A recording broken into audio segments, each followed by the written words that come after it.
महत्त्वाची आणि मोठी बातमी, सकल मराठा समाजाचं शिष्टमंडळ मातोश्रीवर ठाकरेंच्या भेटीसाठी आता आलेलं आहे। ठाकरेंनी आरक्षण प्रश्नी आपली भूमिका स्पष्ट करावी अशी त्यांची मागणी आहे आणि या संदर्भातलं निवेदन त्यांच्याकडून आता उद्धव ठाकरे यांना दिलं जाणार आहे। मराठा समाजाचं शिष्टमंडळ हे आता मातोश्रीवर पोहोचलेलं आहे। मराठा आंदोलक सध्या मातोश्रीवर दाखल झाले आहेत। शरद पवार सोबत तुमची चर्चा झाली, आता तुम्ही मातोश्रीवर आलेत, काय प्रतिक्रिया?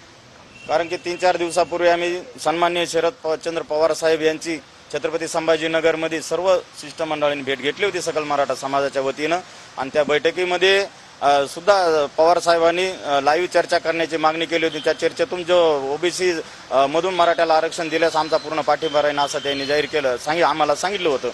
त्याच अनुषंगाने आज आम्ही मातोश्रीवर सन्माननीय उद्धवजी ठाकरे साहेब यांच्या भेटीसाठी आलेलो आहे, तर त्यांना सुद्धा त्याच पद्धतीने आम्ही निवेदन देणार आहोत आणि आम्हाला आशा आहे की सन्माननीय उद्धवजी ठाकरे साहेब आम्हाला भेट देतील आणि यदा कदाचित त्यांनी भेट जर नाही दिली तर छत्रपती संभाजीनगर हा हिंदू हृदय सम्राट स्वर्गवासी हिंदू हृदय सम्राट यांचा आवडता जिल्हा छत्रपती संभाजीनगर आणि त्या संभाजीनगरमधील आम्ही सर्व सकल मराठा समाजाचे शिष्टमंडळ असून जर यदा कदाचित त्यांनी भेट जर नाही दिली तर आम्ही बाळासाहेबांच्या समाधीस्थळी जाऊन आमची व्यथा मांडणार आहोत।